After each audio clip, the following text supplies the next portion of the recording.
My name is Sarah. I'm part of the content team here at Qwilr, and I will be moderating our discussion today. On behalf of all of our presenting companies, Qwilr, Salted Stone, and Mixmax, we want to welcome you and thank you for your time today.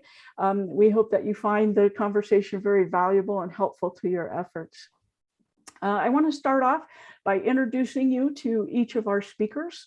So first off, we have Kyle Parrish, the VP of Sales from Mixmax. Kyle has over 20 years of experience in sales. Kyle has been leading and developing high-performing sales teams for the past 14 years. He started his sales career in large organizations like Oracle and Google, and then he moved over to the startup realm to be VP of Sales for Mixmax in 2015.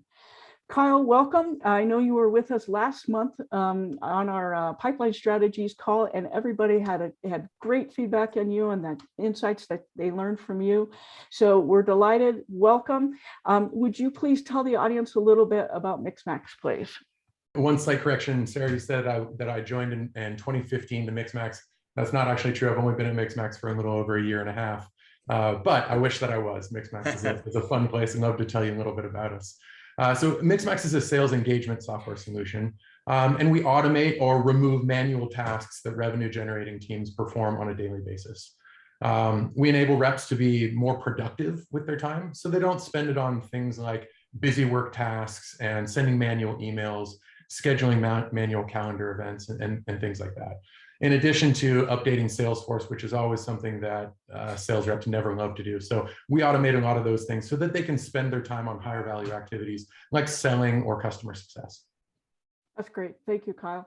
And just for the audience, I've asked each of the speakers to introduce their companies, not to be a sales pitch to you, but I want you to kind of gain understanding of where their comments are coming from today and the perspectives that they're sharing. So Kyle, thank you. Lots of value offered by Mixmax too. So the next speaker that I'd like to introduce to you is Tony Eads. Tony is a brand futurist working in the area of customer experience and innovative technology and digital disruption. He is an international keynote speaker, regularly speaking at events across Australia, Asia, and the US. Immediate past national president of Professional Speakers Australia, and he's currently the chief strategy officer at Salted Stone. If you're not familiar with Salted Stone, Qwilr has a long time connection and well-respected agency, a global award-winning digital marketing agency with over 80 offices in Sydney, Perth, Cebu, Los Angeles, and Dublin. So Tony, we are very delighted to have you on our panel today. Would you please tell us a little bit more about Salted Stone? Certainly will. Good morning, Sarah. Good morning, everybody. Lovely to be here from Sydney, where it's not too bright and early. 8 o'clock in the morning is a good hour for us here in Australia.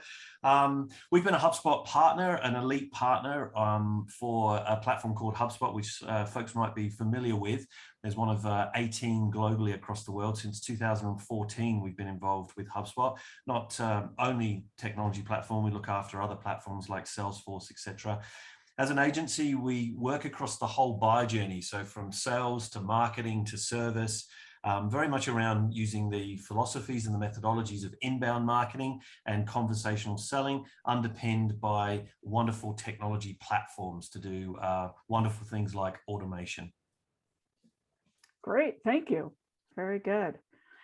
Okay, and our third speaker today is one that I'm very familiar with. It's Mark Tanner, the co-founder and COO of Qwilr. Mark leads the go-to-market teams across sales, marketing, and success for us at Qwilr. But before starting Qwilr, Mark ran strategic partnerships for Google in Australia, New Zealand, and New York, working on global deals with large media companies for Android and search. So Mark, we're delighted to have you join us today. Would you like to give us an overview of Qwilr, please? Sure. Hello, everybody. Really wonderful to be here. Also from Sydney. So Qwilr, the core idea behind Qwilr, the animating idea that kicked this all off, really is that files suck in the age of the web. And we've sort of been on a long journey sort of on this side. Our whole take on this is very much customer facing. So how do you create your proposals, quotes, pitch decks, presentations, all that sort of stuff as beautiful interactive web pages rather than sort of a boring old PDF. There's a whole host of reasons. I won't get too sales pitchy on you, but from analytics, things like, the Mixmax and us care deeply about, like, understanding how your buyer is engaged. We're making sure you can push and pull data between your decks, say with Salesforce, and then if it's been accepted, pushing data back. All of these sort of wonderful things that the web can do, and really bringing that into the hands of seller so that you can have automation, make things simpler, but also create a much, much nicer, modern, engaging buyer experience for your customers. Pitch done. Great. Thank you, Mark. That was awesome. Okay. So I am really excited that we got the three of you together today to talk about one of, if not the most important sales communication, which of course is the discovery call. There's so much rich information that we can gain from this call. And it's also often the first introduction of the buyer to a seller and the selling company. First impressions are just so critical. And yet sometimes the discovery call falls flat, and nobody wants that to happen. So surprisingly, from Salesforce, stats are really kind of shocking here, that 85% of prospects leave the discovery call dissatisfied. And what's perhaps even worse is that 40% of reps say they don't have enough information going into the call, suggesting that, maybe the preparation wasn't there, or, maybe something else is happening. So in short, I think there's a lot of opportunity for coaching here, and I'm delighted that the three of you have joined us today to kind of give us some insights and tips to help our audience get the most out of their discovery calls. But before we do all that and get into the meat of our discussion, I want to poll our audience. So I want to ask all of you, what should be the primary takeaway from your discovery call? Your choices are what the buyer wants to accomplish and why. Is this a fit and viable opportunity? Establishing the relationship and setting expectations, or BANT, baby. And I know that a lot of you probably want to check all of the above, but I'm asking you, if you only could choose one, just pick one. So there's, we don't know who's saying what. We just want to get an idea of where you're at. So please take a moment and quickly vote. And then we'll ask our speakers to comment on this one. So votes coming in. All right. I know a few more are out there pondering this. Let's get your vote in. All right. They're coming in. Good, good, good. Good. And it's great. We have a really varied audience. So make sure you vote. You can't be wrong. Everybody's all over the map. There we go. Good. Good, good. All right. Closing it off. And 3, 2, 1. All right, let's end the poll, and I'm going to share the results. So there we go. Okay, so 46% of you said what the buyer wants to accomplish and why. 24% said, is this a fit and viable opportunity? 27% said establishing the relationship and setting expectations. And 3% voted for BANT, which I know it wasn't Mark because he can't vote, but I'm going to... I'm going to ask our speakers, what do you think of these results? I mean, just to get started, I respect the BANT baby choice. I think the hard thing with these polls up front is always that there's a multitude of things you want to sort of take away from the discovery call. And I think that some of the pressure that I'm sure we'll get to this, is like, often these calls can be sort of these brief things that sometimes I think in sales team we used to say, okay, what we want to achieve is these like 17 things within this sort of sales call. And I do think that you do, at the end of the day, have to make it simpler and sort of really focus on the core. For me, if I'd had a vote, I probably would have leaned with the majority and said, like, what the buyer wants to accomplish and why. But I'm hoping Tony and Kyle can come in here and kick me in the shins and disagree. Well, actually, I am going to, Mark, I am going to disagree. No, only because I think all three of those top ones really help, and we all tend to go towards the BANT baby bit, especially if we have a good rapport with the person we're speaking to. But the only thing I question about the first one is do we really know what the buyer wants and wants to accomplish? You know, some of the times of a discovery call is really to understand that maybe the buyer doesn't know what he doesn't know. So I would probably be leaning more to probably the other two. I think all three of them are very, very important, but that's probably the only challenge I give you, Mark, is that maybe does the buyer really know what they want? Yeah, and we'll probably come back to this topic later in this podcast or webinar. There's an opportunity to sell here, right? The salesperson being educated and doing this a bunch of times is a better harbinger of the rest of the process, and to establish what they should be looking at and actually, like, you know, giving some suggestions on what the customer or prospect should be looking at. And so I'm not surprised to see a pretty good spread, because the answer really is, as everybody knows, it depends. If you have a very short sales cycle, then maybe your discovery call really is to find out if it's a fit and viable opportunity, and then if it's not, get off. If it's a long sales cycle and you really are going to spend the next 18 months with this person, maybe you do want to establish a relationship and set expectations up front. So it really does matter. Inbound versus outbound also matters. I can talk about product-led growth strategies, because Mixmax is a product-led growth company originally. So all these things really do matter. And that's why you really need to understand your sales process in order to find what you want to get out of that initial discovery call. I think as well, just to add to that, Kyle, because I think it's a really interesting point, is it also depends on, you know, how the discovery call goes, I suppose, about what you're planning to sell. Like if you feel in that call that, hey, just a very quick, short product, like for example, we do a thing like it's a 90-minute springboard, right? It's a very easy, low cost thing. And if you feel that, hey, this call's going, this could really benefit from here, it could just be, to your point, very snappy and quick. But if the plan is, hey, this is a deep dive, a longer term engagement, then obviously you're not going to do it all in that one call. Yeah. Those are all really valid points, and you're right. It so often depends on your sales cycle and what you're selling and the price tag and all of that. But before we get too deep into the conversation, I want to ask the audience one more question, and this one is: where does your team struggle the most? So in your discovery calls, where does your team struggle most? I'm going to let you pick all the answers that apply to you. The choices are lack of pre-call research, time management during the call, getting the right information from the call, or actioning the call information. So what are the biggest challenges of your team during the discovery call? So again, lots of varied answers coming in. This is good. This is great. Lots of people voting. So please give us your opinion. There's no right or wrong answer here. Helps our speakers know where to focus the conversation. So please take a moment to vote. It's interesting you've only got 4 on there. The challenges could be a long list. That's true. Very true. Yeah, I'm already thinking of like, oh yeah, if we could add this one in, we could add this one in. And I'm bummed that we can't vote, because my team struggles with these things too. It's nobody's perfect. That's right. That's right. And that's why we're all here. Even if you've got a great team and a great discovery call process, there's always ways to improve and optimize what you're doing. So good. All right. Closing the poll. 3, 2, 1, and let's end it. And I'm going to share the results. So where does your team struggle most? 26% of you said lack of pre-call research. Okay. So you kind of matched that stat we shared in the beginning. 11% said time management during the call. 60% said getting the right information from the call. That's really interesting. And we're going to address that point, I know, during our discussion. So that's a helpful one.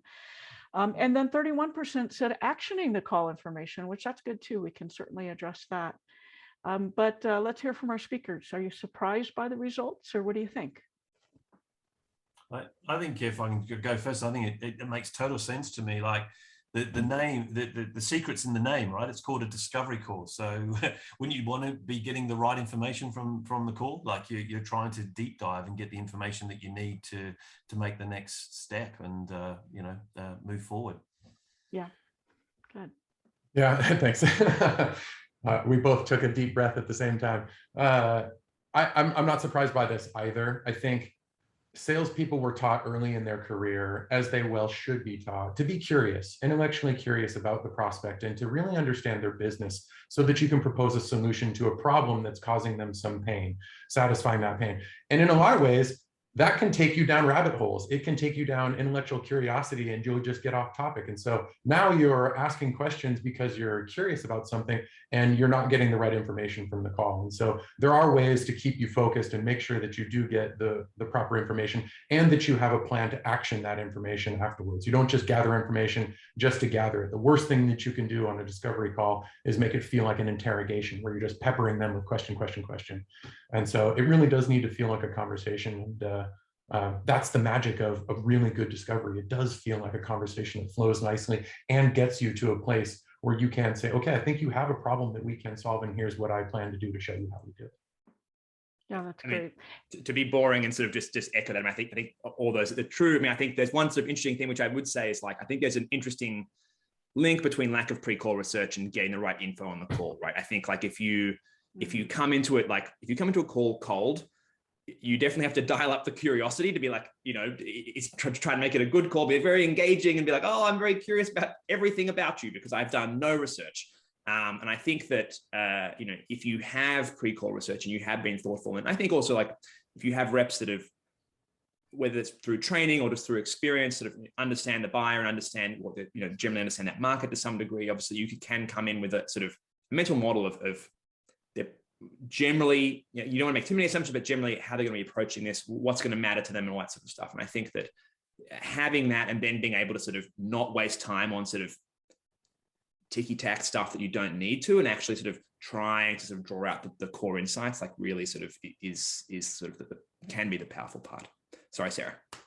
No, that's great. And I love the correlation between going into the call unprepared and then not getting the right information. So I really appreciate that comment, especially. But I want to ask you, and Kyle, you kind of alluded to this, and Mark, you started to go down this path too, but all three of you have been in sales roles for a very long time, and have been experienced, you know, with different sales teams, different products, different cycles. So what I'm curious about is, what are some of the worst discovery mistakes that you've seen? So, you know, come on, tell us some of those good stories. What have you seen gone wrong? I can probably kick off because like one of the things I find in our world, because I suppose we're in the creative realm, is that sometimes the sales call can be too casual, too friendly, too early. And I think, you know, you've got to remember, this is the discovery call. This is the first time that you're having a, you know, conversation with a potential prospect. And I've actually seen it done where the actual call has got so friendly and casual and comfortable that at the end of it, the customer is sort of given the vibe that they want to go ahead, and the sales team celebrating and everything, and inevitably the deal doesn't go ahead because the customer didn't feel or felt that the actual conversation went too friendly too early. So I think that's just one thing I've seen, is that we've got to, you know, hopefully there's no used car salesman on the call, but, you know, it's that kind of approach, is where you're trying to sell something in a more casual and friendly way when these people aren't your friends yet. You haven't built that relationship. I think for me, it's like, so I mean, the worst one I've ever seen was a call recording we have where it was at the customer dropped off the call at about the halfway mark, and the rep didn't notice for about 5 minutes. And so, like that, I mean, that was sort of emblematic of a whole bunch of things. We can go into the whole selling isn't telling type mode. But I think to be honest, for me, I think that one of the worst things you can do on the early stage of this is like, and I think I'm going to riff off Jason's thing here. You know, we have 20 to 30 questions to drill into. Honestly, I think it's doing too much, like sort of having the expectation that you have to do 20 to 30 questions. And I understand that may well be the case. But on that first call, that first deep discovery call, and again, discovery doesn't have to necessarily be the first call, but maybe a couple before that. But like sort of getting into that sort of early zone, and I think we're sort of framing this as a very early call. It really is about focusing around like trying to understand a few core things that matter here. And also, if you can sort of, you know, basically, I suppose like the big mistakes to sort of try to avoid is like, I think that we've been working on a fair bit is like around the right expectation setting. Expectation setting at the start of this sort of process. Like we, in all of our businesses, we set all of the expectations our customers have, like all of our like marketing language and how our salespeople speak, like all these expectations are being set about what's going to be delivered here. And like, if you fall massively short of that, it's going to be an awful customer experience. So it's like, always sort of being thoughtful about that side and not sort of setting strange or unexpected expectations early on, I think was probably a cool one for me. Good. Jason, thanks for sending in your question. And I want to remind everybody that you can submit questions at any time during this presentation. Send them through chat, or you can use the Q&A function. I'll get them and then we'll work them in, or we'll address them at the end.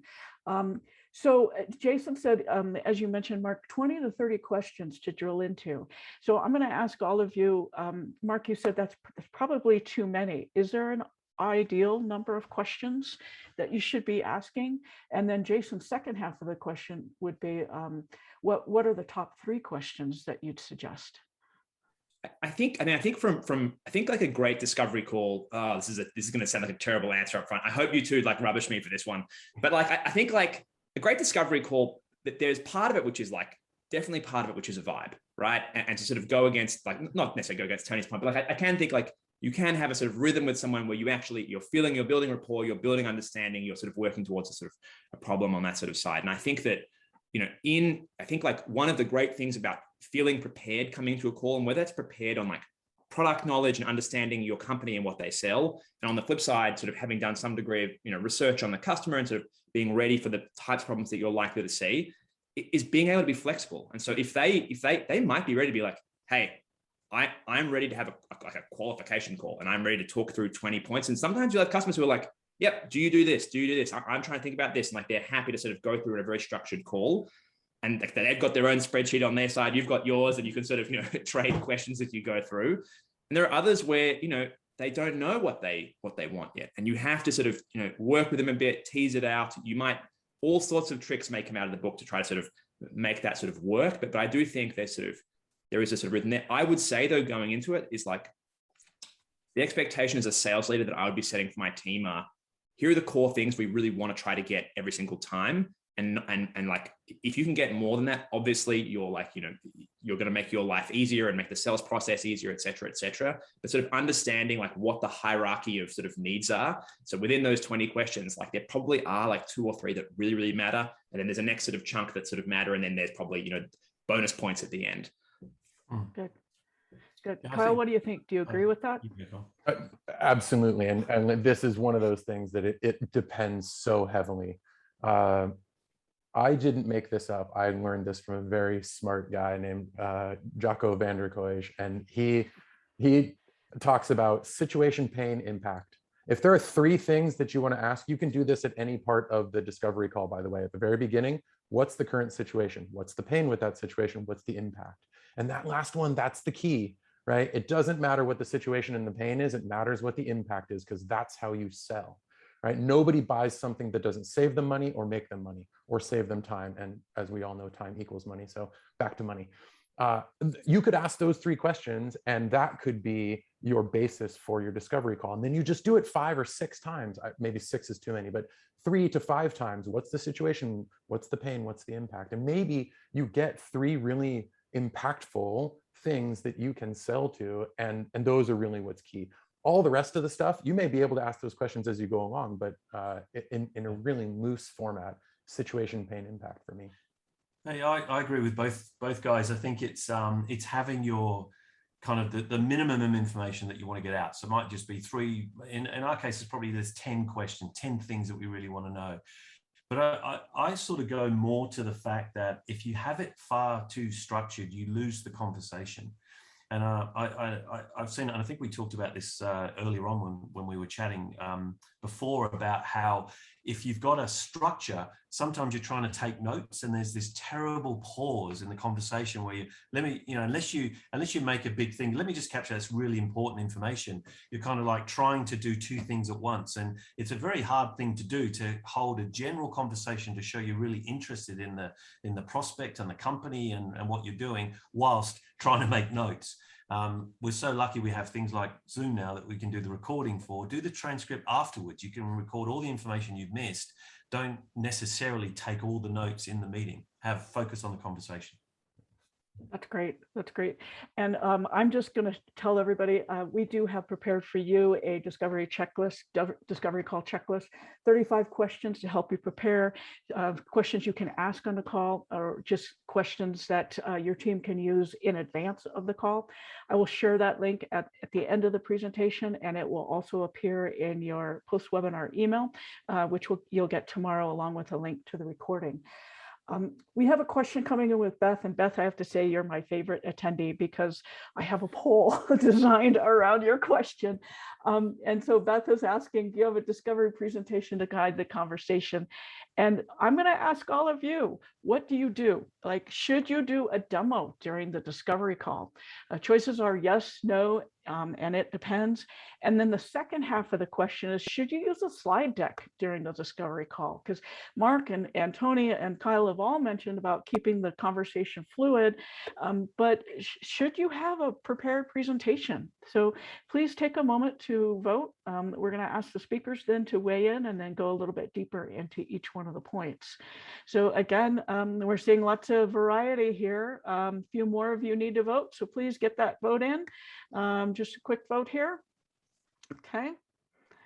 All right. And few people are still voting, so closing it off and 3, 2, 1. All right, and I'm going to share the results. So should you show a demo during the discovery call? This one was a little more landslide here, 31% saying no, and 69% saying it depends. And should you use a slide deck during the discovery call? 21% saying yes, and interestingly, 79% saying no. So Mark, you touched on this first, so I'm going to let you respond first. What do you think of this? I mean, I think it's, look, I mean, I think this sort of aligns with how I would think about it, to be honest. And I think that the demo during the discovery call is, I'd say, again, it depends on your context and your company, everything else. If you're having a really great flowing conversation and you get in there and then you know, we were, you know, Kyle and I are having a chat and Kyle's like, wait, so how would that work inside the product? And then you can just like open it up and seamlessly flip into like it's not, I wouldn't say it's not a space for doing a, let me give you the full product tour.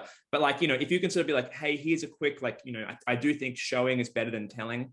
And I think that having, you know, in software land, having the confidence to do a live demo on the spot and just like flipping into that really does speak to like the confidence in your product. I do think there can be moments where that can like genuinely be magical, but it's like a surgical strike. It's not like and it's very much responsive to their needs. On that side, I think that the deck during a discovery call is I would, for my team, hell no. When I was at Google and we would go and do like, you know, these like largish media deals, like if you're going to the New York Times for an initial like meeting, like, yeah, you have a deck, because what a deck means is I have spent like hours preparing for this meeting. And I'm showing you respect. And I'm showing you that like, I have put time into this. Here's all the research I've done. Here's all the work we've done. And we really care about you and da, da, da, da. And like for large ent deals, yeah, you have to go and kowtow a little bit and sort of have these symbols of how much you sort of, I think that is a useful thing. I would say generally though, that no, I think it's a much more enjoyable experience if it feels like a human engaging conversation. I say that as a company, we make decks, like we sort of, we help you do all this stuff. I'm like, yeah, but get it away from this part. I think the more that you can do on that side, the better would be my vibe. But Tony, what do you think? Yeah, look, it's a really interesting question, Sarah. So well done for putting that poll up, and the results look look amazing as well. Because generally, I would go on the negative. I would say no, don't do a demo and don't do a kind of a slide. But to be honest, like I think one of the reasons I wouldn't do a demo is because it can open up and detract from the actual discovery call. Because as soon as you start showing one feature, even to your point, Mike, if you show one feature just to prove a point, they go, oh, that looks great. Well, what does that other thing do? And what does that do? And then before you know it, you're in full demo mode and you can't control the situation. In terms of the slide, all I would say is if it's educational, put it up. If it's selling, don't put it up. Like we use a slide quite often, and that we may refer to as we call the flywheel, which is kind of our version, and HubSpot uses this as well in terms of, instead of the funnel, it emphasizes the fact about removing friction. So rather than trying to explain it and picture it, it's great to just bring it up. It's a very simple kind of image, and then we can just talk it through. But I could flash that up at any time and flash it back down again. So I think that kind of stuff, if it helps the point, helps to educate, bring it in, but I would definitely avoid a demo because of those reasons that you could go completely off track. Yeah, well said. I say it to my team in this way. As soon as you pop open your screen share and start showing the product, the prospect shuts down. Okay, it's presentation time. I'm going to sit back and just watch. And then your discovery call is dead, right? There's no interaction going back and forth. It's one-way communication. So well said there, Tony. I'm with you though, Mark. I think that there are times when you may want to pull up the product and show them. If your product shows really well and has an amazing UI that people can just gravitate towards immediately, and that is your secret sauce or your differentiation, I think that there might be room to do that there if other things are going well. I wouldn't plan for it every single time, obviously. And then, on the second question, do you use a deck? There might be some instances where you might want to be prepared to show them something. If it's an outbound call, if it's scheduled by an SDR and there's not much research or context or understanding of why they took the call, you may have to educate them a little bit because they may not know about your product either. And so you may do a little bit of upfront education just to get the ball rolling. I might just jump in here, and I think just to disagree with myself earlier, so I can get it's a real panel. It's like there's multi-party marks here, but I think actually one of the things that that we have talked about previously inside Qwilr, and I think again, it depends a little bit on the experience of the rep and how comfortable they are, et cetera.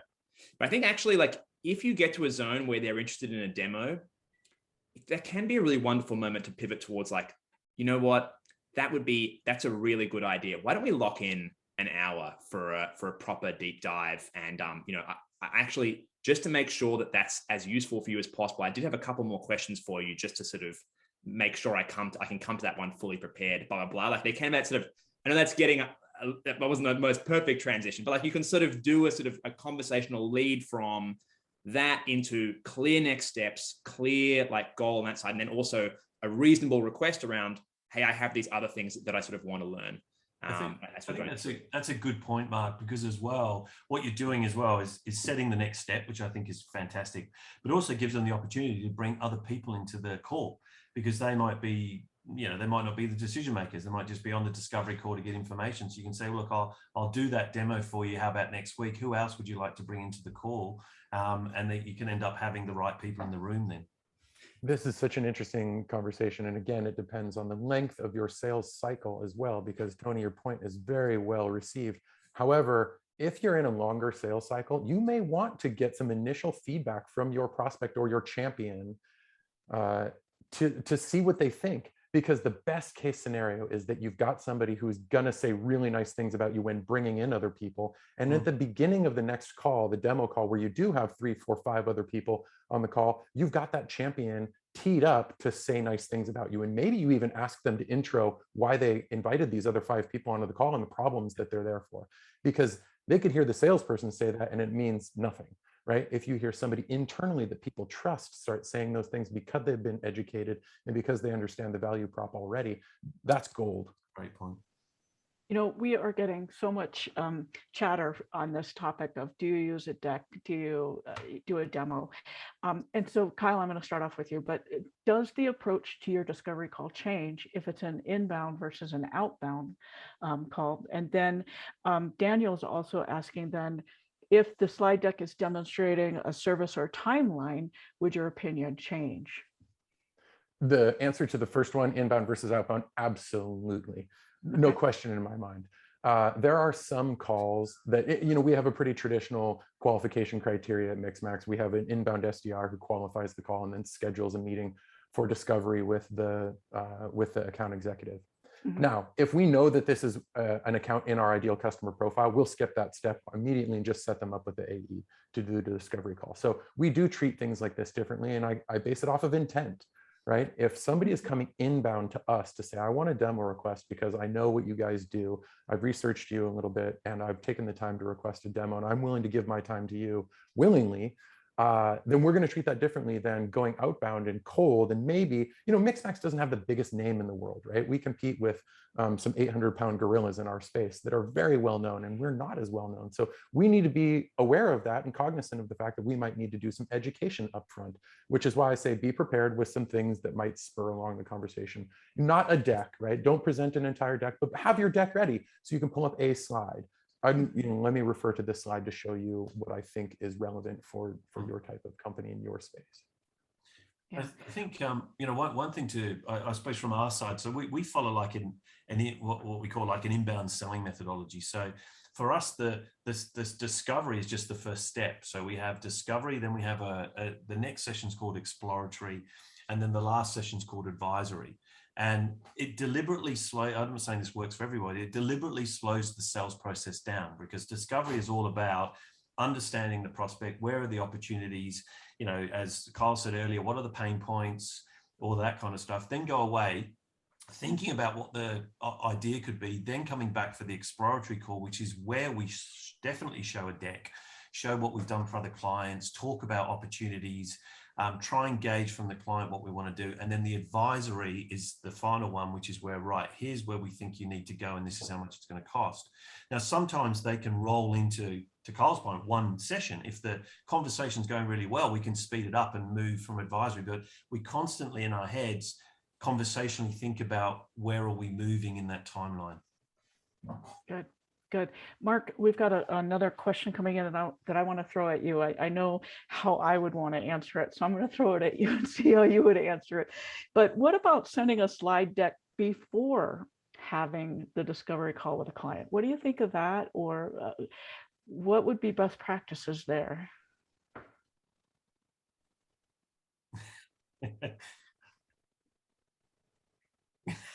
Sorry, I had a screaming baby in the background for a hot second, so I muted myself. I think I don't know your business, caveat. I would generally be against that. I want my, I can think of a couple of reasons why I'd be for it, but I would say generally be against it because what I want is to not, I want to be able to set expectations. I want to be able to guide you through. I want to be able to give you a custom journey in your understanding of my company, our product, and how we're going through on that sort of side. And so I think like sending through a deck, A, sometimes they can be like, oh, I've got the deck, I don't need to have the call. And then B, they can sort of be like, they might read into it and make inferences that aren't the right type of inferences you would want them to have. And so I think like I would want more control rather than less on that side. I suppose like the one, so we frankly do with some outbound things that there is, we do have like a little automated personalized Qwilr page that gets created as part of our outbound sequence that introduces them to Qwilr. That's more of marketing collateral, frankly. It's a little bit more of like, hey, in your industry, here are some relevant case studies and other things like that we sort of work on. But that's not really in quite the same way as a deck. So I would generally say like what I actually want is for you to be on the call, for us to build as much as possible a rapport and interaction and sort of start to understand and be flexible. And I think that a deck probably would lean away from that, I think, in most circumstances. By default, a deck needs to be presented, right? The best decks don't talk in full sentences. They don't talk in full paragraphs, right? You present it so that there's something for the viewer to refer to, but it's not standalone. And so I'm with you. I would not send a deck prior. However, I do like the idea of homework. And Mark just mentioned a perfect type of homework. Maybe it's a case study that's very relevant to this customer and you feel very good that they're going to get something from it. It does two things. It sets them up to understand the message and the value that you're going to go through during the discovery call. And you gauge a sense of investment from their time. If they read it, you know that they are interested and there's some intent in them learning more. If they didn't read it, maybe they're not as serious. I don't know what that homework is. Maybe it's a case study. Maybe it's a white paper, an article. I wouldn't send them a 20-page white paper though. That I would be angry with an AE if they did that to me because that's just, I mean, they're costing me time at that point. I was going to say, I think the other, I 100% agree with Kyle. I think that a slide deck by default is a slide deck. It's part of a presentation asset that you should present to. But one of the things we found works really, really well in the sales process is using video in terms of, so we use Vidyard. So if you need to, send something prepping for an actual call or a follow-up after a call, is actually just shooting a screen share and a video and sending that. So you're still presenting and still giving that personalization to the process. Good, good. I want to shift our conversation a little bit because remember in our opening poll, we had a big chunk of our audience say, hey, I need help with actioning the information. So I want to shift to that part of the conversation. And let's say the reps are doing a great job in discovery, and they're handling it fluidly. But what do you do with that information? How can you leverage those insights into actually accelerating a deal? Who'd like to kick us off? Okay, I'll go. All right. Everybody's smiling, but there's no words coming out. I think one of the things that I love to get out, now whether that comes out in the discovery call, whether it comes out in a subset call afterwards, is some idea of budget and timeline. And I think it's always the hardest conversation piece that most salespeople struggle with. One of the things that I've found works really, really well. So say for example, you're in a conversation, you talk about budget, and the first thing the client says, oh, I don't have a budget. I've got no idea how much this costs. So you go, okay, well, generally speaking, look, it could cost $50,000. And you go, oh, no, I haven't got that much. Okay, so we actually do have a budget because 50,000 is too much. So, if you keep it conversational, I think it makes to accelerate the process so much easier when you know where you're doing. For us, for example, if we're like building a website or something like that for a client, we need to know what ballpark they're looking at, because there's no point coming in and giving them a whistle and bang kind of full-on experience when really they've only got this small amount of budget. So I think budget and then expectation of timeline is always good if you can weave it into the conversation without it sounding too salesy.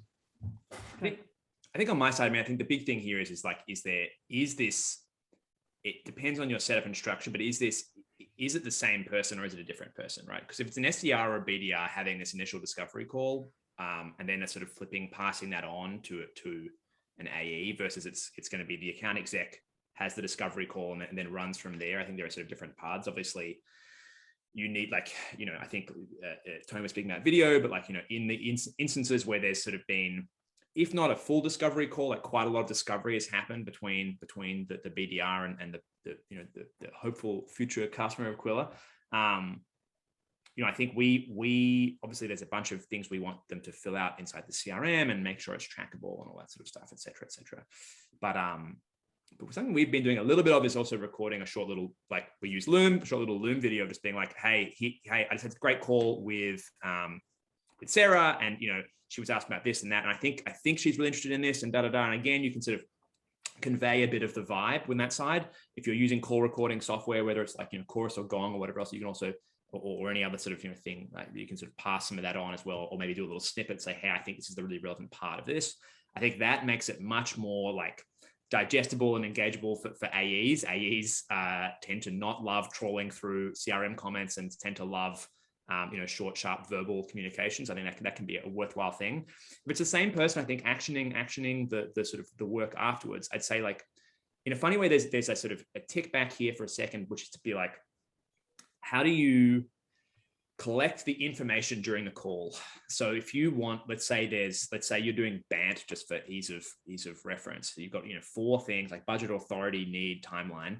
Are you writing notes during the call? Are you sort of, doing various things there? And I think as you're going through that, you ideally don't want to be taking notes during the call. You want to be engaged and flowing and try to make it as relatively simple as possible. The great thing, there was a question earlier, I think, about how do you sort of keep knowing what's the next step to do? And I think if it's only 4 things and you've done it a few times, you should just have a rhythm of knowing sort of roughly where you want to go vaguely next, or being able to jump through and move back or whatever.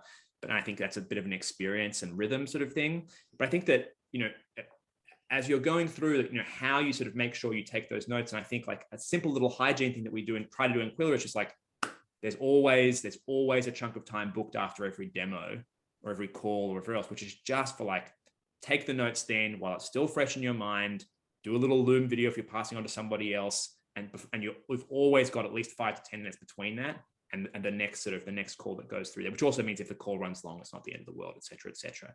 I think that like that part where you run a few together and then at the end you're like, wait, what was that first person doing? And that's that's a disaster. Like you do need to be able to do that. So I think like taking notes during the call can be a bit rough, but immediately after, I think especially if you've only got 4 or 5 things you're taking notes on, that should be doable. I'd be interested, Kyle, if you disagree. Yeah, I have 2 things to talk about, but one thing that I used to do this when I was an AE, and it's risky. I will caveat that. I would sometimes screen share my notes with the prospect just so that they could see what I was taking down, so that they could tell me if I'm right or wrong.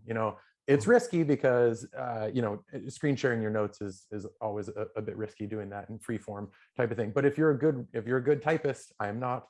That might work for you.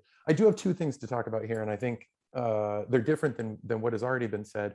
I'm a giant believer in quantification, right? I talked about situation, pain, impact. That impact, that's where you quantify the problem. And if you can quantify the problem, and in Tony's case, if their problem is $150,000 and you're going to solve it with a $50,000 solution, bam, 3x ROI, right? And if that meets with their expectations, then that's a no-brainer to me. Some companies have 10x ROI type of thing. Anyway, I'm always a fan of trying to find out how much it's costing them. And with Mixmax, it's easy because we're talking about saving people time, right? This is time that they're spending on manual tasks today. And so I can get from them how much they pay their people, how many hours they're wasting, and it's a pretty darn easy justification because the way that this works out is it's always way more expensive to pay somebody to do manual tasks than it is to automate them. So it's actually a really easy thing for us to do. And we have a whole worksheet on it and we do it with the customer, right? We pull up the sheet so that they can see the numbers that we're putting in so they own it. That's the thing about the actioning afterwards is if you are the one putting it in their mouth, putting the words in their mouth, doesn't work as well as if they are their words. And that will go to my second point, which is I'm also a huge believer in mutual action plans. Call them what you want, close plans. The key here is mutual though. Sales reps will always try to create a close plan, right? These are the dates and times and things that we try to do, and they should do that. But if you don't share it with the customer, they don't own it themselves, and they don't put the dates and milestones and things like that with owners on their side and your side as the seller, then it's just a plan that you've created and they don't have any ownership of it. And if you do those 2 things, you will move your sales cycle along because it's their words and it's their money, right? So you're solving a problem that you've identified with them that they've told you that they have. And if they ever go dark on you, that's when you hit them with, hey, we're solving a $150,000 problem for you here. My math is bad. I should have said $120,000 problem because that's $10,000 a month that it's costing you by pushing this decision forward.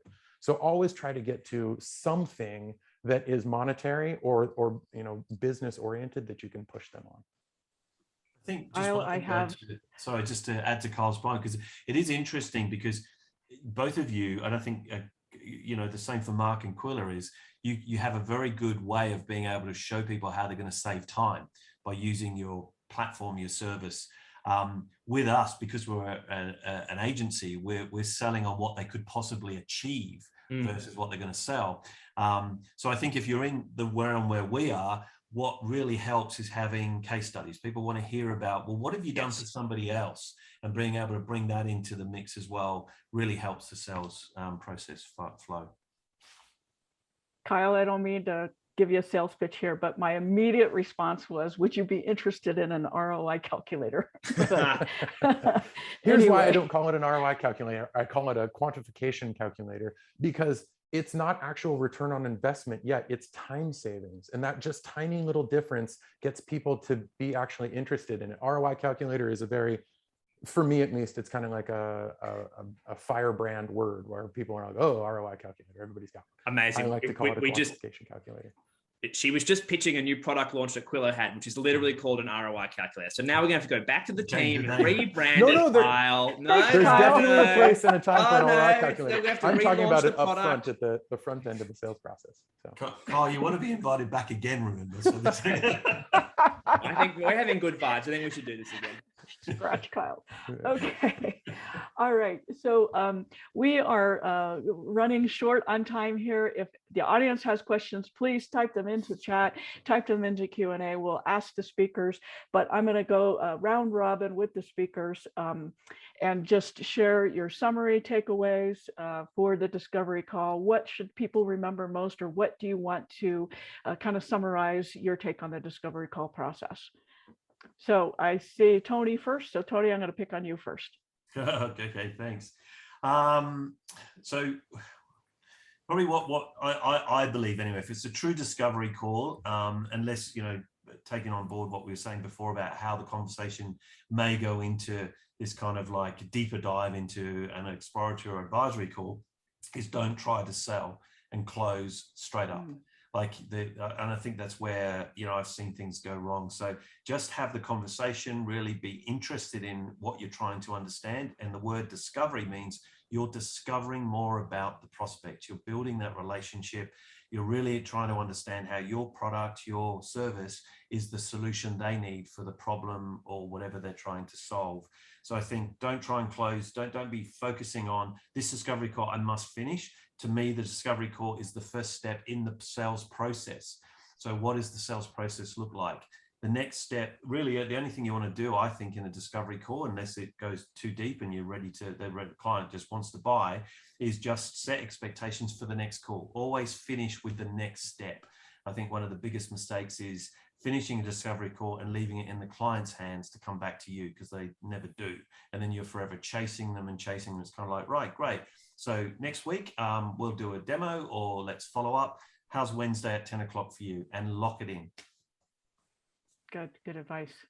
Mark, you're up. Okay, I mean, I think like, so I'm going to go with a bit of a mantra we have at Qwilr, which is just help them have a great time. And I think with qualification and with selling just generally, and especially in you know, I think in selling SaaS, you obviously want to have people stick around. You know, you don't really care about month 1. You care hopefully about month 51 or month 101 or whatever it is. You want people to sort of, you know, keep coming back and choosing your product, and helping them have a great time throughout that is important. I think within the qualification is like, and this discovery call, you kind of need to earn the right to ask the qualifying questions that you want to ask. You know, you've got these things you sort of want to go through. And I think going in there and just, I think like, look, you know, I think a lot of people sort of say, like, you know, have fun, and it can seem very trite, but like, I think you want to, you know, go and have an engaging conversation with them. There's a reason why they've taken this call, right? Like there's, whether it's inbound or outbound, there's a reason why they've taken this call. There is something there, and your goal is just to sort of talk with them, understand it, try to tease out a bit more. And the best discovery calls, and I say this as the receiver of them sometimes, you know, is like, you can sort of tell that they're doing discovery on you, but it feels very natural and flowing. And really, when they're asking questions that are helping them qualify things, it's also because you can tell that that's a question that's going to be valuable to them understanding my problem, and therefore finding a solution to help me have a great time, or help me have a better time, turn a pain point into a not pain point. And so I do think that, like, you know, for us, we do sort of think about, like, you know, it is understanding where they're at, and they might just be like, I want to get straight to the point and It might be like, hey, I've got a pain point, but I don't know quite how to quantify it yet. But I think to sort of helping them have a good experience, and then having that then lead into the qualification, and sort of earning the right, I suppose, to ask all the questions that you want. And it sometimes can be the case you have a wonderful 20-minute chat, and at the end you say, hey, this looks really great. Next step is going to be this. Before I go, I really would love to know ABC. And they're just like, yep, here you go. And it's sort of, you can sort of actually qualify it all in 60 seconds. Great. Kyle. I want to come work for you, Mark. Your sales team sounds like so much fun. To your point, though, I love what you said. There's a reason they took that call. Ask them why they took the call. That might be the easiest first discovery question to ask, right? Yep. And if you make it a little disarming, again, like I said earlier, don't make it an interrogation. Don't pepper them with questions. Ask them why they're there. Make it about them, right? I didn't answer the very first question, which was, what's the worst discovery call mistakes? It's making it about yourself as the salesperson, being very selfish in the discovery call, and just asking questions that are self-serving. How many reps do you have? How much budget do you have? Like, you know, those are important things to know, but like, if you ask them in the wrong way, it's not conversational. it's very unsatisfying for the prospect. And Sarah shared a stat early on that 85% of prospects come away from discovery calls unsatisfied. It's because they feel like they've just been dressed down by a bunch of questions. And so make it about them and make it engaging for them. And there will be a time for you to sell, but the discovery call is not it. The discovery call is for you to be an expert at asking questions that get them to reveal to you what their pain is so that you can build a case to solve that pain and get them to spend money, which they're happy to do because it solves a pain that's bigger than what their problem is. And so, you know, I think it was Tony who said, like, you need to have the next step set in your mind already. Never at the end of a discovery call say, what do you guys think we should do next? You say, I think we should do this next. And then let them say, no, that's not our process. Okay, well, what is your process? And what are your next, and like, what are your proposed next steps? Then they might have some. But if you just leave it to them, 100% of the time, they'll say, well, we need to regroup and we'll get back to you. That's just what they do, right? Everybody's been trained to do that. You don't want to commit to a next step.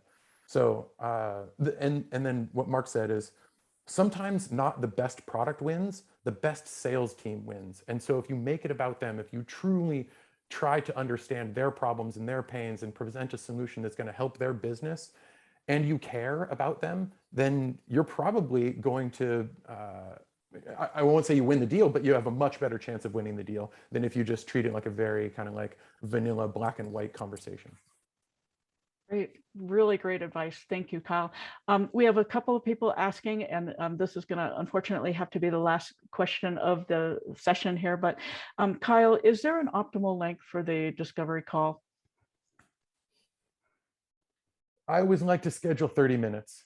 It's a discovery call. And really what you're trying to do is you're trying to understand if there's a reason to have another call. So if you schedule an hour-long discovery call, people are going to be rightfully a little put out. So I would say 20 to 30 minutes. 20, sometimes you're going to go over that. So I would schedule it for 30 minutes. Great, great. And then the other thing that does is it basically indicates to the prospect that they're not going to get a demo, right? Nobody can demo the product and do a discovery call in 30 minutes. So that's pretty clear. I think just to add to that as well, I think it's one of the things that Mark said earlier on is maybe schedule it for 30 minutes with the intention it's going to take 20, and you've always got that 10-minute buffer, so you're not sort of like, oh, we're out of time, see ya, at the most critical point of the call.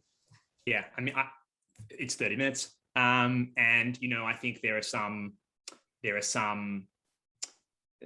in our sales that use a little trick, which I'm still unsure if it's great or not. It might be great, which is like kind of being explicit about that tone. And so saying, hey, I booked in 30 minutes. We may only need 15. And if we need to run long by 5 or so, that's fine too. Because again, we always have that buffer of note taking it afterwards. And so I think you're sort of basically saying 30 is the ballpark. If you're very busy and we get through this very quickly in 15, that's going to be great. And I respect your time and blah, blah, blah. And if we go a bit long, again, I'm not totally sold whether you kind of need all that. I think 30 is, I think, a sort of pretty normal time to allow for a conversation like this to happen, get some degree of depth and understanding without taking too long. And I agree. It also says, we're not going to be doing a full presentation. We're not going to be doing a full demo. This is an introductory call. And we're going to try to, you know, suss each other out a little bit and see if we like each other and see if we want to go for a second date. There is an important distinction here between discovery call and quantifying call, right? Or qualifying call, sorry, I got quantification on the mind. A qualification call should be 5 minutes. Yeah. A discovery call should be 30 minutes. Yeah. Good. All right, we are out of time, and I just want to thank again each one of our speakers, Tony from Salted Stone, and Mark from Qwilr, and Kyle from Mixmax. All 3 of these companies are dedicated to your sales success. So to that end, when you close out of this webinar, you'll have the opportunity to request more information from each one of these companies, and we will follow up with you, whether that's a 5-minute qualification call or a 30-minute discovery call. We will follow up with you. You can expect an email from us tomorrow morning with your recording to the session, as well as our discovery call checklist, which I also posted in chat. But on behalf of all of us, we want to thank you for your time today. Time is our most valuable resource. We don't take it lightly. And so we very much appreciate your time spent with us. But that is it for us today. Watch for the next one. We're taking a slight break in December for the holidays, but we'll pick back up in January with continuing with your sales success. So thank you very much. I wish you all well and have a great day. Thanks, Cheers, guys. everybody. Thank Have you. a good day.